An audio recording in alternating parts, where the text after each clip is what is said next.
저기 이제 순위를 미리 예언하신 것 같아요. 김민석 1등, 그다음에 송영길 2등, 그리고 정청래 3등을 섰길래 찬성입니다. 아니 당대표 경선하는데 2030년에 대선 얘기를 왜 해요? 다른 사람들은 마치 당대표직을 이용해서 대선 나가려고 하는 사람처럼 하는 것은 좀 부적절하다는 생각이 들고 진짜 정청래 당권, 조국 대권 플랜이 맞았구나 라는 걸 저는 오늘 확인을 받은 의미가 있다. 이건 정치적 연기죠. 이건 안 됩니다. 아니, 그 이거. 자리를 사유화하는 거 아닙니까?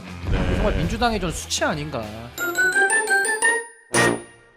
합니다. 패널분들 한 분 한 분 모시겠습니다. 더불어민주당 성치훈 부대변인님 어서 오십시오. 안녕하십니까. 네, 반갑습니다. 자, 그리고 국민의힘 김종혁 전 최고위원님 어서 오시고요. 네, 안녕하십니까. 오늘 제가 할 얘기 별로 없을 것 같아요.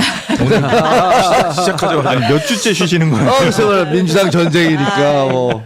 네, 그리고 신인규 변호사님. 네, 안녕하세요. 신인규입니다. 네, 반갑습니다. 자, 오늘 뉴스는 역시 신혜영 기자가 같이 해주십니다. 안녕하십니까. 네.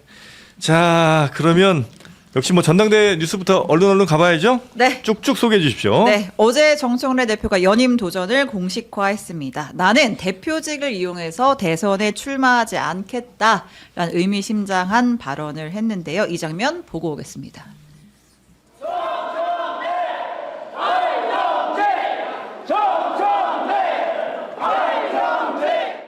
당원을 하늘처럼 섬기는 당원 중심, 당원 주권 정당 당대표가 되겠습니다. 당대표직을 이용해 대선에 출마하지 않겠습니다. 대선 승리의 기획자가 되겠습니다.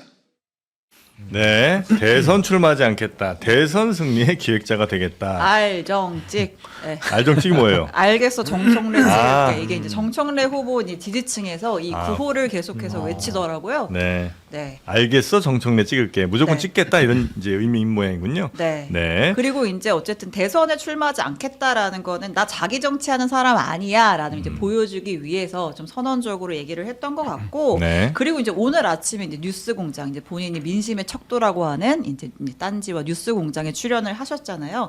여러 가지 이야기를 했어요. 그러니까 일단 민주당의 코어 지지층, 전통 지지층은 나에게 일체감을 느끼고 있다. 나의 행보에 일체감을 느끼는 사람이라고 나의 행보에 일체감을 느끼는 네. 사람들이다 이렇게 평가를 하면서 당을 분열시키려는 세력들이 이 당의 주류가 되면 안 된다.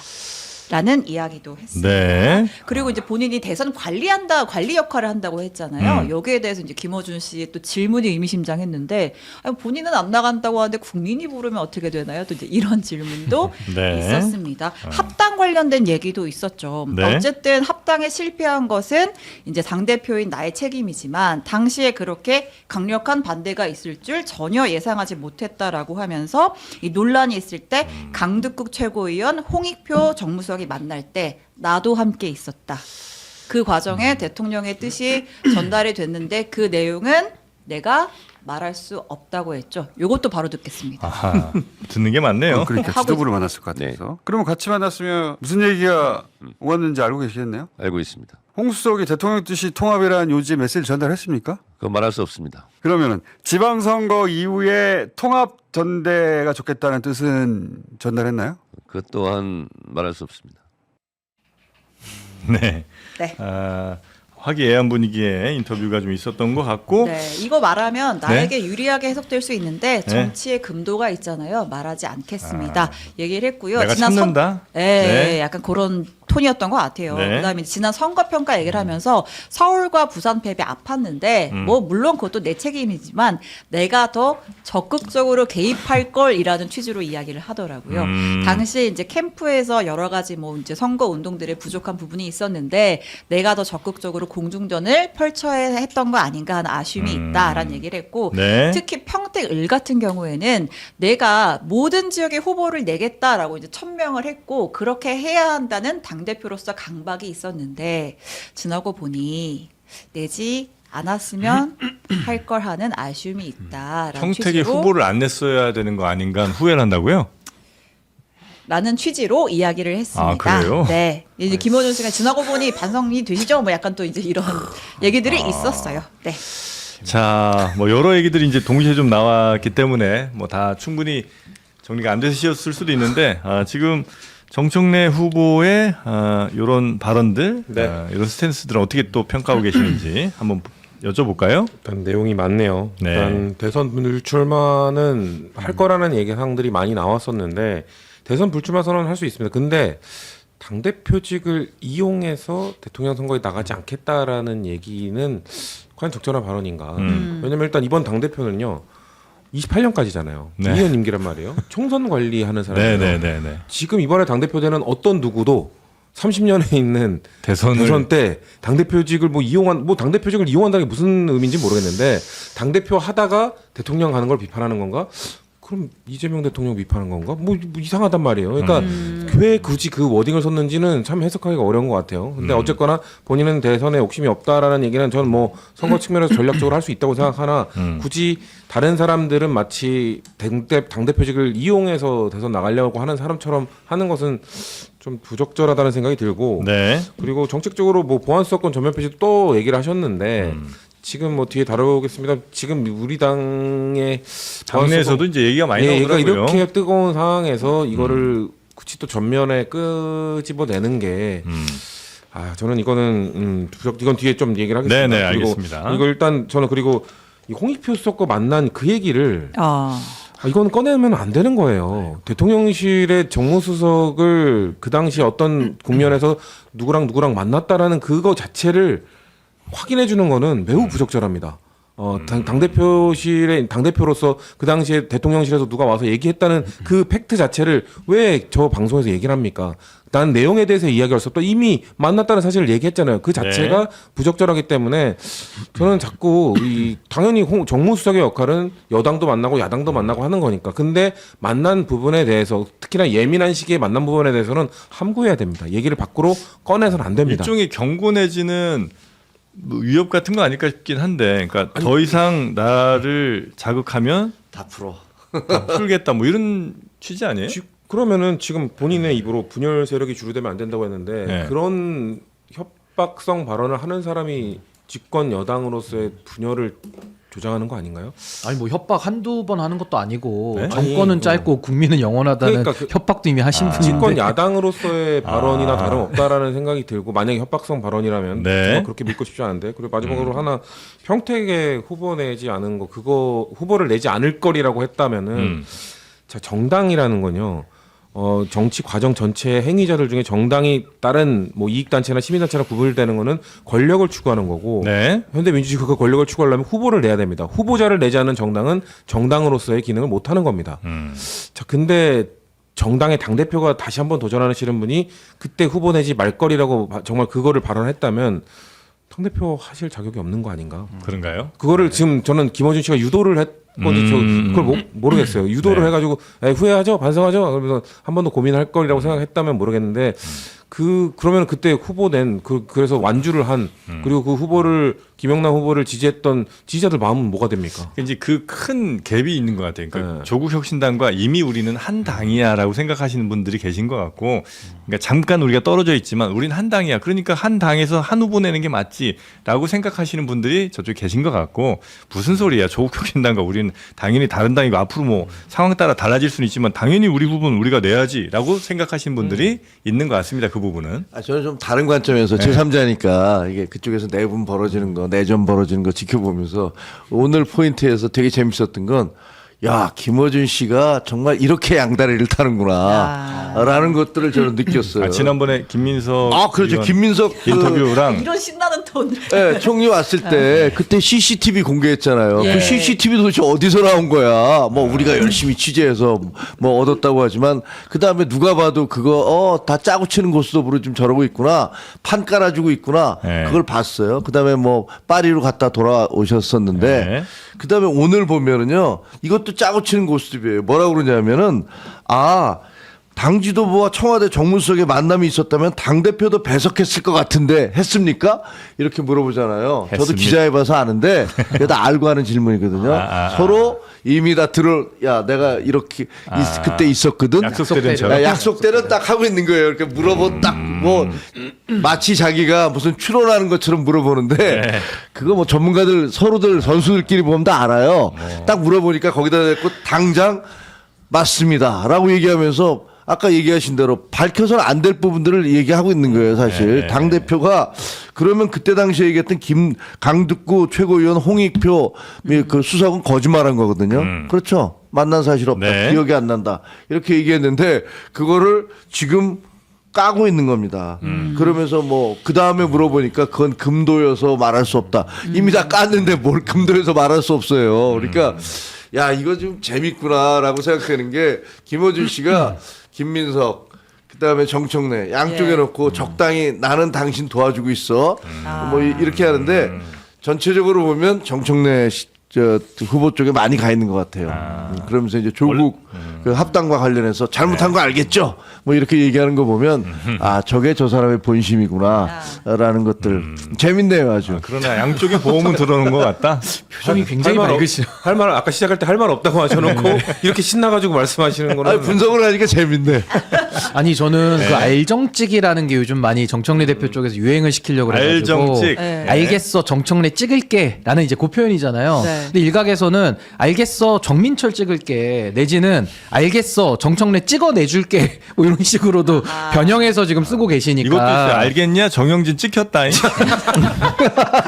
되게 유력하네요. 예. 그거 좋네요. 알겠냐? 정영진 찍혔다. 아니, 그 찍혔다. 알정찍이 다양한 해석을 뭐 낳는 문구라 그냥 네. 그렇게 보시면 될 것 같고 저는 우선 정청래 전 대표 이제 후보죠. 네. 책임을 말하는데 왜 이렇게 말이 깁니까? 그러니까 책임을 지면 행동으로 지는 거고 모습으로 보여주는 거지 주저리 너무 변명이 많아서 이건 뭐 책임 안 지고 있는 그 연장선 아닌가 싶고요. 네. 무엇보다 평택 같은 경우는 김용남 후보를 전략공천을 정청래 대표 시절에 했고 네. 후원 회장까지 지냈거든요. 음흠.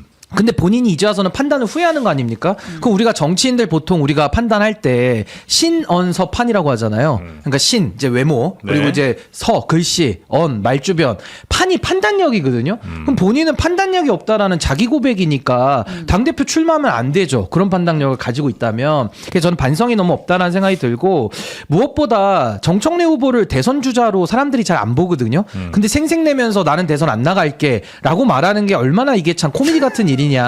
이 비슷한 케이스가 언제 있었냐면요. 조국 혁신당의 조국 대표도 우리가 단일화 해줄게라고 생색내면서 지지율이 1%도 안 나오는 후보들 다 냈다가 철회하면서 우리가 이게 단일화했다고 희생의 생색을 냈거든요. 그래서 저는 정청래 후보나 조국 대표가 너무 좀 닮은 꼴이다라는 생각이 들고 무엇보다 저는 합당 이슈가 초기에 제기될 때 제가 이제 모 방송에 나가가지고 이 얘기를 꺼냈다가 욕을 무지하게 먹었어요. 첫 네. 번째가 뭐였냐. 정청래 당권 조국 대권 플랜이다. 제가 그 얘기를 제일 먼저 했다가 네. 온갖 욕을 먹었는데 이제 와서는 정청래 후보 당권 도전하니까 당권 플랜 맞죠? 그리고 오늘은 조국 후보 관련돼서 무슨 진보 진영의 그런 자산들 플랫폼으로서 운영해야 된다는 이야기를 김어준 씨가 하는 걸 보면 진짜 정청래 당권 조국 대권 플랜이 맞았구나라는 걸 저는 오늘 확인을 받은 의미가 있다라는 생각이 듭니다. 아.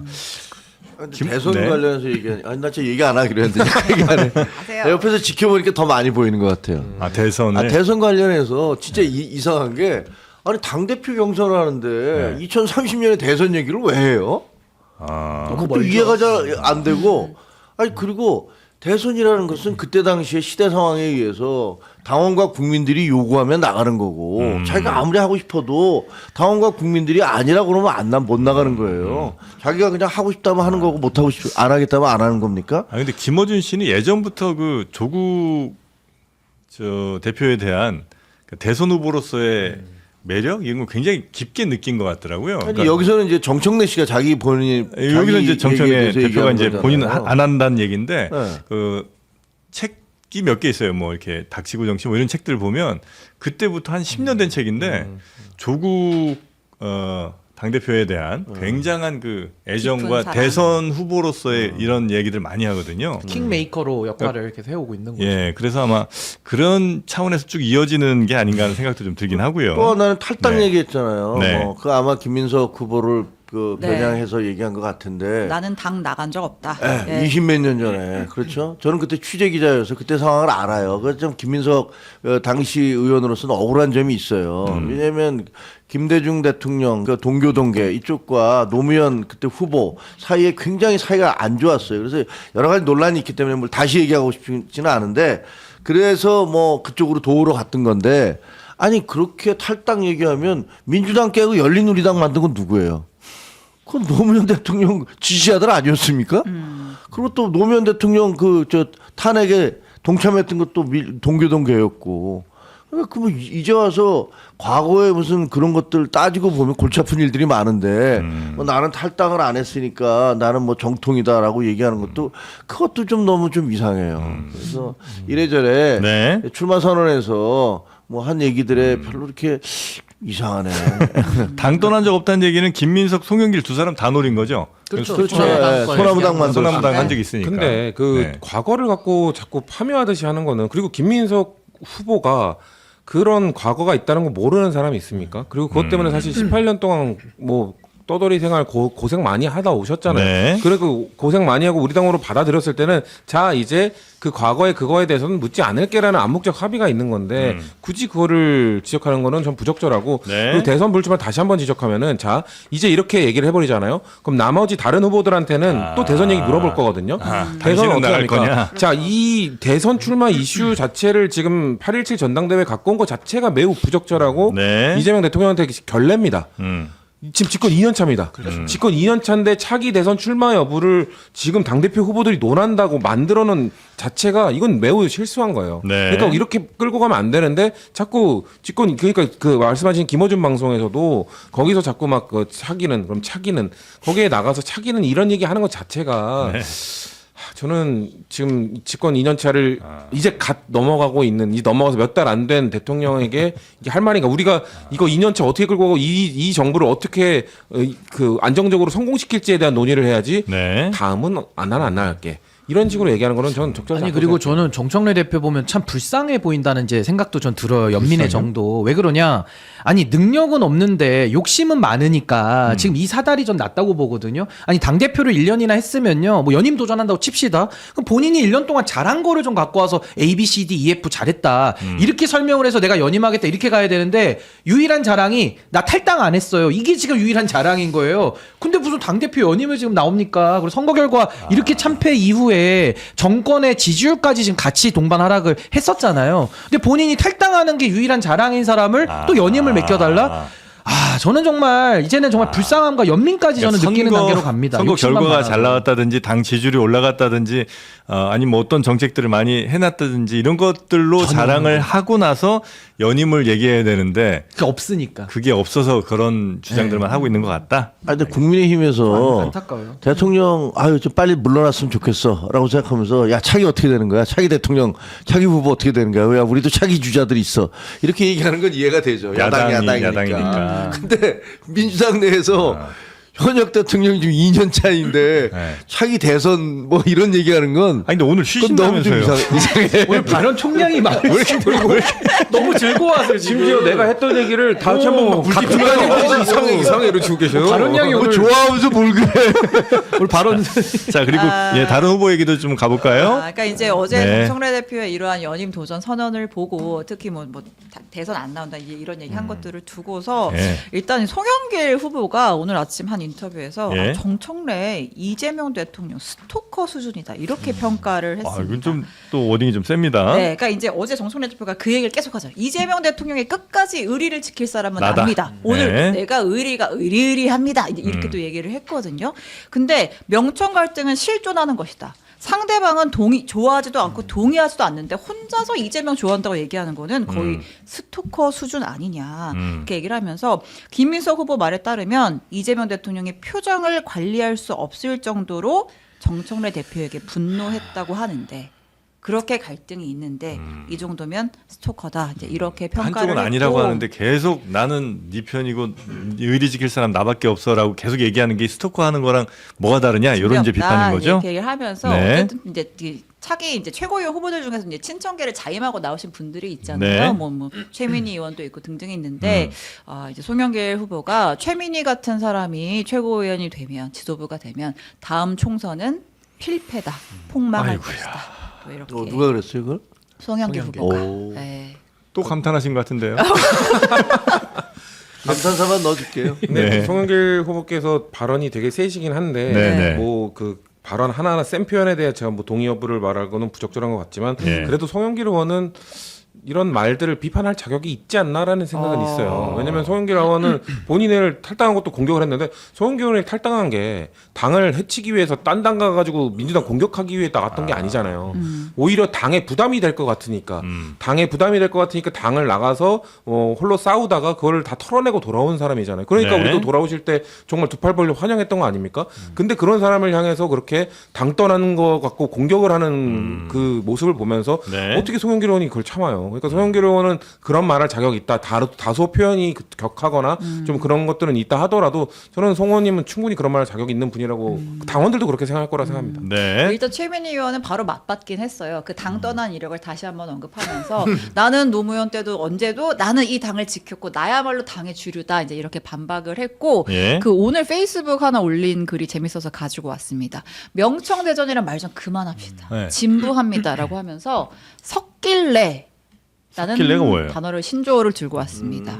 섞일래? 섞일래 정도의 믹스되죠, 센스 어때요? 그러니까 아. 이제 김민석, 송영길, 정청래, 이제 문조 털래요 이제 이런 얘기들이 있으니까 이제 새로운 단어를 또 하나 들고 나온 것 같아요. 그러니까 섞일래로 섞일래가 뭐- 합시다. 섞일래가 어떻다는 거예요? 섞일래 믹스 싸우지 말고 섞여 이 정도면 살짝 센스 있는 비아냥 신조어는 되지 않겠어요? 명청대전 프레임 그만하고 그렇게 반명으로 몰아가는 거 그만하고 우리 섞일래로 한번 가보시죠. 이렇게 글을 올렸습니다. 아니, 그러니까 섞일래가 뭐 후보 3명을 그냥 붙인 거예요? 짤짤이만. 네. 근데 섞일래 하면 섞여 이게 되니까 믹스되자 뭐 이런 센스 취지지. 있네요라고 이렇게 본인이 자찬하신 것 같은데 아니 근데 저거 센스 있는 장면인 게 네. 저기 이제 순위를 미리 예언하신 것 같아요. 김민석 1등, 그다음에 송영길 2등, 그리고 정청래 3등을 미리 예언적으로 지금 보여주고 있어서 저는 섞일래 찬성입니다. 참 하지 김민석 못했던 후보님은 얘기를. 미리 제가 좀 축하의 말씀을 드려야 되지 않나. 최민희 의원 기준으로 그렇고 저는 정청래 후보 그 의리 관련해서 제가 한 말씀만 드릴게요. 네. 아니 의리 자꾸 얘기하는데 진짜 의리 있는 사람은요 의리 있다는 말 강조 안 합니다. 진짜 친한 사람들은 같이 있어도 말 안 하고 있어야 친한 거지. 야 우리 친하잖아 우리 친구 맞지? 이 친구 맞습니까? 좀 물어보고 싶고 아니 전북 가가지고 소외론을 부추기고 정권은 짧고 국민은 영원하다고 협박하고 여전히 차기 대권 노름에 빠져가지고 이런 행동하는 사람이 무슨 의리를 지킨다는 겁니까? 그리고 과거에 노무현 대통령 시절 제가 하나만 얘기할게요. 네. 당시에 친노 얘기하면서 들어온 그분이 17대 의원인데 가장 반 FTA 반대하면서 가장 열심히 노무현 정권 흔들었던 분 중에 하나가 정청래 의원이에요. 본인의 역사를 좀 기억을 하신다면은 의리 이야기하는 거는 얼마나 정청래라는 사람이 의리가 없는 사람인지를 보여주는 하나의 반증 사례다. 저 그렇게 봅니다. 네. 근데 저는 최민희 의원이 올린 글을 다시 한번 얘기를 해보면 명청대전이라는 단어를 되게 부담스러워하고 있는 게 자꾸 느껴지잖아요. 예. 그러니까 대통령과 각을 세우는 거에 대한 부담감인데 만약에 지금 1년 동안 정청래 지도부가 이재명 정부와 전혀 엇박자가 나지 않았다면 명청대전이라는 단어를 아무리 써도 사람들이 대통령과 대립각을 세웠다고 안 느낄 겁니다. 근데 1년 동안 운영해왔던 게 대통령 순방 나가면 못 터지고 뭐 하면은 못 터지고 대통령의 뭔가 업적들이 자꾸 묻히게 했던 그런 엇박자 때문에 지금 명청대전 이런 얘기를 하는 건데 네. 그거에 대해서 굳이 언어를 바꾼다고 사람들은 이미 인식을 하고 있는데 그게 바뀝니까? 그리고 섞인다는 얘기를 하셨으니까 섞이는 거에 대해서 제가 한 말씀 드리면 이재명 정부와 섞일 수 있는 당대표 후보가 누구겠어요? 이재명 지금 대통령과 섞일 수 있는 당대표를 뽑아야 되지 않겠어요? 네. 근데 지금 지난 1년 동안 잘 섞였나요? 약간 물과 기름 같지 않았나요? 그런 거에 대한 비판들을 하면은 그게 아니다라는 걸 반박하면서 그것과 관련된 답변을 할 줄 알아야 되는데 그냥 무작정 섞일래 이런 말씀만 하시면 네. 당원들을 설득하기 어렵다는 말씀드립니다. 아니 여기 정청래 후보 한번 나왔었어요?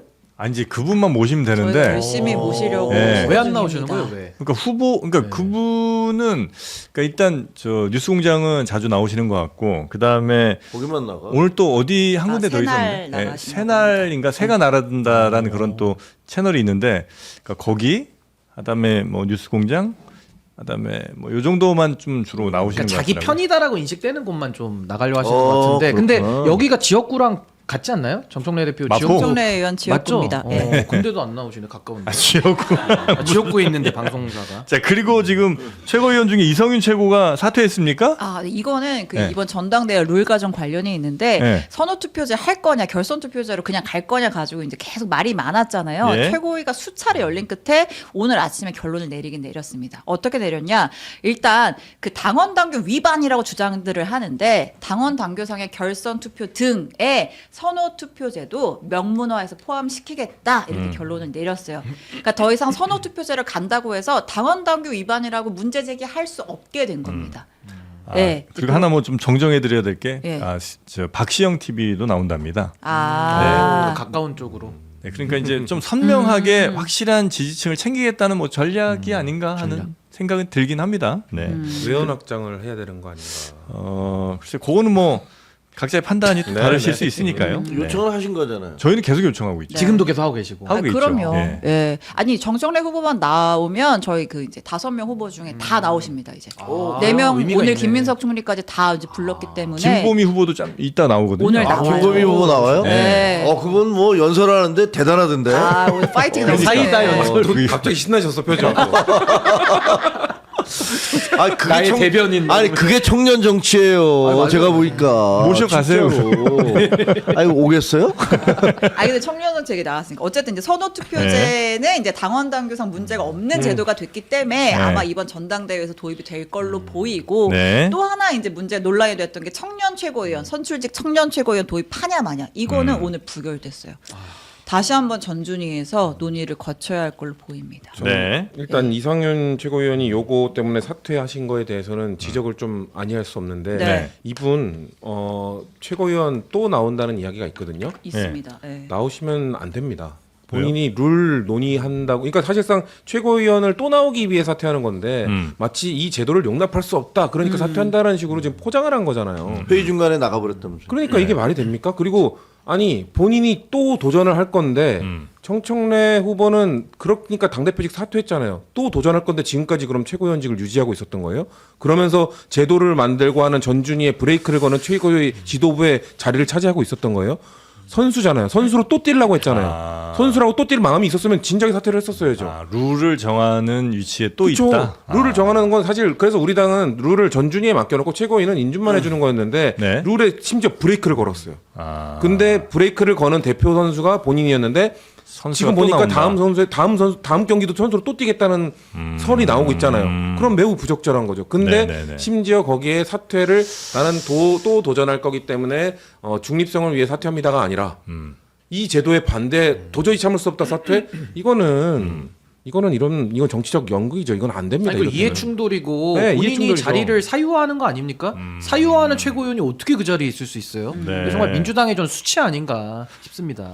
이게 이제 선호투표제로 가면 정청래 후보에게 좀 불리할 수 있다 이렇게 보시는 분들이 있었잖아요. 네. 어쨌든 이제 선호투표제로 이제 도입이 될 걸로 보이는데 네. 정청래 후보의 반응이 나왔습니다. 선호투표제 결정, 이성윤 최고위원 사퇴, 당의 결정을 쿨하게 수용합니다. 아니 그러니까 여기서 왜 쿨하게가 들어가죠? 그러니까 좀 안 할 수도 있나? 아니 안 할 수도 없을 뿐더러 선호투표제는요 정청래 지도부 1년 동안 해왔던 결과 딱 맞닿아 있는 거잖아요. 네. 왜냐하면 당원 주권 강화 1년 동안 그렇게 외치시지 않았습니까? 선호투표제로 가면요 결선투표제가 아닌 선호투표제로 가면 당원 주권이 강화됩니다. 왜냐하면 결선투표제의 단점인 결선투표 때 투표율이 떨어지는 문제, 선호 반영률이 떨어지는 문제 이런 것들을 보완한 제도가 선호투표제인데 그럼 당원들의 참여가 높아지고 당원들의 선호 반영률이 높아지는 선호투표제는 당원 주권 강화예요. 이건 당연히 1년 동안 당원 주권을 외쳤던 분이라면 두 팔 벌려 환영해야 되는 제도인데 이전에 이미 많이 하고 있었고. 근데 그러니까요. 근데 갑자기 나는 이거는 반대하는 제도인데 쿨하게라는 단어가 들어가는 거는 자신의 1년 동안 이끌었던 당원 주권을 부정하는 자기 모습 아닌가요? 아니 그리고 친청계는 이게 지금 정부랑 기조가 너무 다른 게 네. 이재명 정부 대통령께서도 계속 청년 정책을 말씀을 하셨잖아요. 물론 이게 완벽하진 않습니다만 청년 최고위원 제도 도입조차까지도 반대한다라고 한다면 이분들 친청계 분들은 이재명 정부의 기조에는 정면으로 반대한다라고 이제 볼 수밖에 없는 거예요. 네. 그러니까 이런 식의 방향성이 다른데 뭐 의리운운하고 다시 또 연임 도전하는 것 자체가 저는 정말 국민들과 당원들 설득하기가 매우 어렵지 않나라는 생각이 듭니다. 네. 자, 그리고 민주당은 이제 보안 수사권 관련된 논란이 계속되고 있는데 오늘은 이제 전해드릴 시간이 마땅치 않은 것 같아서 오늘 내일 한번 건가요? 다시 정리해서 전해드리도록 하고요. 그리고 윤석열 이 공짜 여론조사 관련해서 네. 유죄가 나왔고 명태균 씨가 구속됐습니까? 법정 구속이 됐습니다. 예. 이제 이진관 재판부에서 이제 1심 선고가 어제 있었는데요. 네. 윤석열 부부가 명태균 씨로부터 이제 공짜로 14번의 이제 여론조사를 제공을 받고 그 대가로 이제 김영선 의원의 공천에 영향력을 행사했다라는 것에 대해서 윤석열에게 징역 2년, 명태균에게 징역 1년 6개월 선고하고 법정 구속을 했습니다. 그러니까 이제 무상 여론조사에 대해서 김건희 때는 이건 재산상 이익은 아니다. 이렇게 네. 이제 판단을 법원에서 한 했고 거고 대가성이 명확하지 않다라고 이제 김건희 1, 2심 재판부는 했는데. 봤었는데 그렇지 않다. 이진관 재판부에서는 네. 이거는 이제 공천을 대가로 받은 것이 이제 명확하고 그리고 어. 김건희와 윤석열 사이에 이 여론조사를 받아보고 정치적인 이득을 얻겠다라고 하는 암묵적인 합의가 있었다라고 판단을 한 서로 겁니다. 다른 판단이 있는 건데 이게 이제 대법원에서 이제 먼저 김건희 저 재판에 대한 결과가 먼저 나오는 거죠? 이번 주 목요일에 김건희 대법원 아, 내일 선고가 모레예요? 있습니다. 상고심. 네. 아 그러면 답이 여기서 나오겠군요. 그죠? 아니 근데 요거는 좀 차이가 있다고 저는 봐야 되는 게 예. 일단 이진관 재판장이 전 재판 참 잘 하셨다는 생각이 들고 네. 요게 지금 재산상 이익 여부로 하나 갈린 게 있고 또 하나는 56차례인가 그 여론조사를 직전에 김건희 사건에서는 통으로 받고 이진관 재판장을 또 쪼개서 봤어요. 여론조사 보고한 횟수 자체를. 네. 그러니까 두 가지 차이는 있는데 일단 김건희는 우리 사법부의 시각을 제가 선회해서 표현하자면 김건희는 이제 후보자는 아니라는 거죠. 그러니까 윤석열은 후보기 때문에 본인의 그 이익관계를 좀 더 인정을 하고 직접적인 관련성이 있으니까 예. 김건희는 그래도 후보가 아니니까 아마 좀 이제 빼주려고 하는 것 같은데 만약에 대법원에서 파기환송으로 김건희 사건도 돌려보내면 훨씬 더 윤석열 사건에 대해서도 영향이 크게 있을 거고 만약에 김건희 사건을 그냥 상고기각으로 최종 무죄로 결론을 내더라도 윤석열 사건은 저는 별개로 봐야 되지 않나 아, 그래요? 라는 생각이 들어서 아마 이 사건은 아마 항소심에서 또 법리를 또 한번 정리를 하지 않을까 싶고 저는 잘된 판결이라고 저는 봅니다. 근데 김건희가 무슨 본인이 진짜 후보도 아닌데 남편 거를 받은 거니까 그거는 뭐 재산상 이익이냐 아니냐를 같이 봐야 되는 거 아닌가? 이게 부부관계죠. 따로 볼 수는 없을 것 같은 이건 뭐 그냥 개인적인 생각이긴 합니다만. 저도 같이 봐야 된다고 생각해서 예. 그래서 사실 이 판결이 나왔기 때문에 김건희의 판결도 저는 뒤집혀야 되는 게 맞다. 네. 사실 뭐 두 분은 전 아니라서 모르겠습니다. 정치, 경제 모든 거의 공동체잖아요. 그렇죠? 그러니까 부부잖아요. 그러니까요. 알겠습니다. 여튼 명태균 씨는 법정 구속이 됐고요. 네, 그러면 어제 윤석열 전 대통령이 이 선고 후에 이제 변호사의 전언에 따르면 이제 미소를 착 지으면서 나는 괜찮은데 우리 사법부의 미래가 참 걱정이다라고 이야기했다고. 본인은 합니다. 괜찮대요? 네, 자기 미래나 걱정하라고 좀 전달 좀 해주십시오. 네. 괜찮다고 합니다. 예, 자 그리고 정말 빠르게 이 정의한 자작극 요거 끝으로 살짝만 전해주실까요? 그러니까 이게 결국은 정의한 후보는 이제 자작극을 했던 거고, 예. 그리고 이제 뭐 그것이 경찰에 진술을 하고 자작극이라는 게 자백을 하고 난 뒤에 어느 시점에 이걸 당이 알았는지, 네. 그리고 국민의힘에서 단일화를 언제 제안했는지 가지고 지금 양측의 공방이 있는 것 같아요. 아, 네. 그래서 지금 국힘에서 뭔가 공작을 피운 것 아니냐는 게 지금 개혁신당 쪽이 아마 입장인 것 두 같고요. 개의 차원이 완전히 다른 거예요. 네. 그러니까 단일화를 제안을 예를 들면 선거를 하다가 아니 그거 뭐 예를 들면 박형준 후보 쪽에서도 저희 이제 예를 들면 한동훈 후보와 관련해서 야 우리 서로 협조할 수 있는 부분 없어? 뭐 이런 얘기들을 그 선거 운동 차원에서는 밑에 있는 후보들은 아니다 할지라도 밑에 네. 있는 사람들은 그렇게 얘기를 했을 거예요. 그리고 아마 그 박형준 후보가 그 저 정의한 후보 쪽에도 야 뭐 그렇게 너 당선도 안 될 텐데 서로 도운 게 좋은 거 아니야? 뭐 이런 얘기 했을 수는 있어요. 근데 그거하고 자작극 테러하고는 완전히 다른 거잖아요. 이거는 두 개의 다른 차원인데 니네가 이것을 시도를 했기 때문에 그런 천인공노한 짓을 했으니까 이 부분에 대해서 묻지도 마. 이거 문제 제기하지 마라고 얘기하는 거는 논리적으로 말이 전혀 안 되죠. 그리고 네. 저는 하나만 보태면요. 네. 그 부산시장 이제 정의안이 사고를 쳤고 네. 그린닥터스라고 정의안의 아버지가 운영하는 봉사단체가 있어요. 예. 거기 10명 중에 지금 공천자 중에 8명이 지금 들어갔다라는 게 주간경향 보도로 나온 거거든요. 그러니까 지금 개혁신당이 해명할 일은 국민의힘이 어떻고 저쩌고 그 다른 차원 갖고 와서 물타기 자꾸 뒤섞지 말고 어떻게 본인 정당에서 검증 기능이 하나도 없어가지고 정의안 같은 이런 자작극 벌인 이런 사기꾼을 갖다 공천을 했냐. 이 부분을 본인들이 해명하고 10명 중에 8명까지도 지금 저는 밝혀야 될 부분이 있고 알았는지 몰랐는지는 경찰 수사로건 밝혀야 될 사안이다. 공천을 그 봅니다. 정도로 줬으면 그냥 단순히 속은 건 아닌 것 같은. 너무 유착돼 있잖아요. 두 세력 간에. 네. 밝혀야죠. 그걸. 자, 그리고 하이닉스가 지금 또 어제보다 6% 빠지고 있다고 합니다. 뭐라고요? 오전에는 조금 상승하는 것 같았는데 다시 점심시간 되면서 좀 빠지는 것 같은데요. 아, 이렇게 빠지면 안 되는데 큰일이네. 예, 우리 신 기자님도 걱정 많이 되시겠습니다. 예, 괜찮을 거예요. 나를 너무 원망스러운 눈빛으로 쳐다보지 마시고. 네. 자, 오늘 뉴스가 굉장히 좀 많았는데, 맨 첫 코너로 김민석 후보와의 인터뷰가 조금 들어가면서 시간이 조금 줄어들어서 좀 죄송스럽게 생각합니다, 세 분. 네. 좋죠. 뭐. 예, 그러나 좀 그 답답한 마음 조금 시원하게 날려버릴 방법 하나는 제가 알려드리도록 하겠습니다. 그 목욕탕이든 아니면 뭐 저 욕실 같은 데서 제일 또 우리가 추한 모습이 헤어드라이어로 말리는 거 아니겠습니까? 거기 그래서 머리에만 사용하시오라고 되어 있죠. 그렇습니다. 네. 그럴 필요가 이제 없다는 겁니다. 바로 집집마다 요거 하나씩 놓으시면 되겠습니다. 바디 드라이어. 네. 여름에는 샤워하고 나서 좀 땀나고 뭐 이럴 때 많잖아요. 이럴 때 요 바디 드라이어를 딱 놓으시고 요 위에 올라가시면 바람이 밑에서 시원하게 올라오면서 굳이 안 하셔도 되겠습니다. 골프장 이런 거, 가면 있는 이런 거. 거잖아요. 골프장. 골프장 비싼 사우나 가면 있죠. 이런 거 안 이게. 해도 된다는 거잖아요. 이런 거. 아, 그렇죠. 그런 거 필요 없이 그냥 이 위에 올라서서 가만히 팔 벌리고 서 계시면 알아서 펄럭펄럭 다 말려드립니다. 자, 그래서 발가락 사이라든지 등 뒤까지 뽀송뽀송하게 네, 하시면 되겠고요. 저거 이제 집에 하나 두시면 부자 된 기분을 느끼실 수 있습니다. 네. 삶의 질이 수직 상승하는. 아니 근데 그런 아이템들이 몇 개 있잖아요. 큰 돈 들이지 않고도 기분 전환하면서 내 삶의 질을 상승시키는 아이템이 있는데 저게 이제 그 중에 하나인 맞습니다. 최대 120kg까지 하중 설계가 돼 있고요. 요거 가격이 충격적입니다. 39,900원. 거죠. 야 네. 진짜 싸다. 저거 몇십만 원짜리도 막 있는데. 아, 그래요? 네. 아, 좋습니다. 요것도 더 세게 이용하시려면 이 위에서 쪼그리 앉으시면 더 좋습니다.